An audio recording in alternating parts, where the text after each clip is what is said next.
আজ আমরা এখানে সবাই সমবেত হয়েছি কারণ আমাদের মধ্যে একজন সহকর্মী আমাদের মিস্টার রবীন্দ্র দাস, আজ উনি রিটায়ার হয়েছিলেন। গত 30 এপ্রিলে রিটায়ার হয়েছিলেন, কিন্তু আজ আমরা সবাই এখানে সমবেত হয়েছি ওনাকে ফেয়ারওয়েল সম্বর্ধনা দেওয়ার জন্য। তো আমরা সবাই জানি যে আমাদের ডেট অফ অ্যাপয়েন্টমেন্ট থেকে আমরা অবগত যে আমাদের একদিন রিটায়ার হবে। এটাই পৃথিবীর যত কর্মীবৃন্দ আছেন সবাই এটাই রুল রেগুলেশন। সেই রুল রেগুলেশন মেনে আজ আমাদের রবীন্দ্র দাস অর্থাৎ আমাদের অতি আদরের রবিদা রিটায়ার হচ্ছেন এবং সেই রবিদার সম্মানের জন্য আমরা সবাই এখানে সমবেত। তো আমরা আজ একে একে আমাদের নিজের মনের দুটা কথা ব্যক্ত করব। রবিদা সম্বন্ধে আমরা যা এত বছরের যা এক্সপিরিয়েন্স ছিল, যা অভিজ্ঞতা ছিল, সেটা একটু আমরা নিজেদের মধ্যে আলোচনা করব। সেই জন্য আমরা এখানে সমবেত হয়েছি। আর আমরা সবাই আমাদের ভালোবাসা কিছু উপহার এনেছি রবিদার জন্য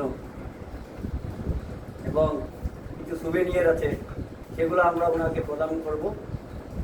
তো আমরা সবাই একে একে এখানে এসে নিজের মনের কথা ব্যক্ত করব।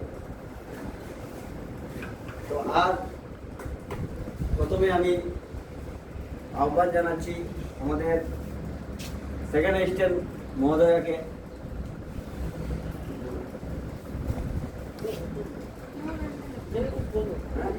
बोलो सेकंड स्टार एक्टिंग बोलना चाहिए ना, एक्टिव हुआ था और विदाई সম্ভাষণ মানে ওকে বিদায় দিত তো আমার খুব খারাপ লাগতো, কিন্তু বিদায় কি দেব, বিদায় দিলেও উনি আমাদের সঙ্গেই থাকে নাকি বলেন? হ্যাঁ, পিডাব্লিউডির সামনে উনি বাড়ি বানাচ্ছেন, এখান থেকে বেশি দূরে যাবেন না, রোজ দেখা হবে। ছাদের উপর থেকে আরামসে হ্যাঁ, আইভি টিম দেখা যায়। এই বলে আমি আমার বক্তব্য শেষ করি। আজি এই বিদায়ী সভা উপস্থিত বিষয়ববীয়া আর আমার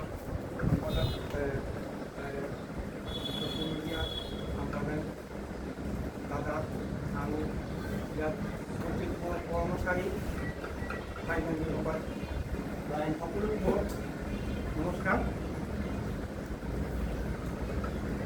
আজি বিভাগৰ কৰ্মৰত শ্ৰী রবীন্দ্র দাস আমি বিদায় সম্বোধনা জনাবলৈ এই সভা স্থাপন কৰাইছোঁ। এই রবিদাক আমি এইটো চাকরির নিয়ম অনুসৰি 60 বছৰ হ'লে মানুহ অৱসৰ ল'ব লাগে। এইটো এটা সাইণ্টিফিক কাৰণো আছে। 60 বছৰ হ'লে মানুহ কৰ্ম কৰা কিছু অক্ষম হৈ যায়। এইটো চৰকাৰী নিয়ম, এইটো সৰু কাৰণে প্ৰযোজ্য। এইটোৰ পৰা কোনোৱে হাত সাৰি যাব নোৱাৰে, অৱসৰ দিব লাগিব চাকৰি জীৱন পৰা। এই চাকৰি জীৱনটোৱে আমাৰ আচল জীৱন আছে। এই চাকৰি জীৱনত থাকি আমি উশাহ পাতিছোঁ, কৰিছোঁ, ল'ৰা ছোৱালী আদি কৰি মানুহ কৰি কৰিছোঁ, বিভিন্ন সপোন লৈ আমি আহিছোঁ। কিন্তু এই যে 60 বছৰ হোৱাৰ লগতে আমি চাকৰিৰ পৰা আমি যাব লাগে, এইটো এটা দুখ লগা খন এটা। তথাপি উপায়টো নাই, যিকি নহওক। তো আমি এই চাকৰিত সোমাই পৰাই আমি ৰবিদাক লগ পাইছোঁ। আমি আমাৰ একেলগৰে আমি শ্ৰমিক কৰ্মী। আমি তেখেতে তেওঁ কৰ্মবিলাক নিষ্ঠাৰে পালন কৰিছিল, আমি নিজে দেখিছোঁ, আমি অনুভৱ কৰিছোঁ। চিকিৎসা পরিশ্রম করেছে। তো বিভিন্ন সময় যেমন এই অবসরপ্রাপ্ত জীৱনটো যাতে সুখময় হয় আৰু নিৰোগী হৈ জীৱন যাপন যাতে কটাব পাৰে, মই ঈশ্বৰৰ ওচৰত ইচ্ছাৰে প্ৰাৰ্থনা কৰিছোঁ। আৰু তেওঁৰ দীৰ্ঘায়ু জীৱন যাপনৰ কাৰণে ঈশ্বৰৰ ওচৰত প্ৰাৰ্থনা কৰিছোঁ, যাতে তেওঁ ভালদৰে থাকিব পাৰে। গতিকে আজিৰ বক্তব্যটো মই ইয়াতে সমাপন কৰিছোঁ। সুবিধা আসতে অবসরপ্রাপ্ত চাকরি জীবনে সবাই কাজ করবে, একদিন অবসরপ্রাপ্ত নিতে হবে। তাই রবিদা আমি ঈশ্বরের প্রার্থনা করছি রবিদা যাতে সুস্থ সবল দীর্ঘায়ু কামনা করি। জীবনে আমার বক্তব্য। আমাদের সভাপতি কর্মীরা এতই আবেগিক হয়েছেন যে ওনাদের মুখ থেকে কিছু বেরোচ্ছেন, এত আবেগিক, এত দুঃখিত, মর্মাহত আমাদের প্রিয় রবিদাকে বিদায় সম্বোধন জানানোর জন্য যে আমাদের কেউ কিছু বলার জন্য অগ্রসরই হতে চাইছেন, এত আবেগিক হয়ে পড়ছেন। যাই হোক, আমরা সবাই জানি যে চাকরি জীবনে গভর্নমেন্ট রুল, তো আমাদের আর বলার কিছু নেই। আমার বিশেষ, আমি রবিদাকে প্রায় 25 বছর ধরে দেখছি। আমি যখন উনি সাইডে ছিলেন তখন থেকে আমি ওনাকে জানি। তারপরে উনি আইনিতে অ্যাটাচ হয়েছিলেন এবং দীর্ঘদিন জমা পড়ে গেছেন। সবাই ওনার জন্য খুবই তৃপ্ত, সেটা আমরা রিপোর্ট পেয়েছি।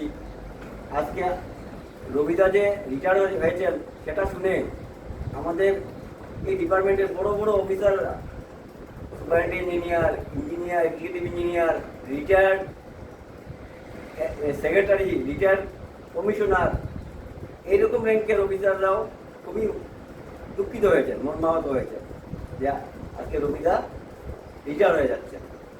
এমনকি অনেক ধরনের কন্ট্রাক্টর, যেমন মোনা ক্যাম্পরাই, উনি সেদিন আসছিলেন, অনেক দুঃখ করেন আমার কাছে যে রবিদা আজকে চলে যাচ্ছেন, এখন আমরা এসে রবিদাকে দেখতে পাবো না।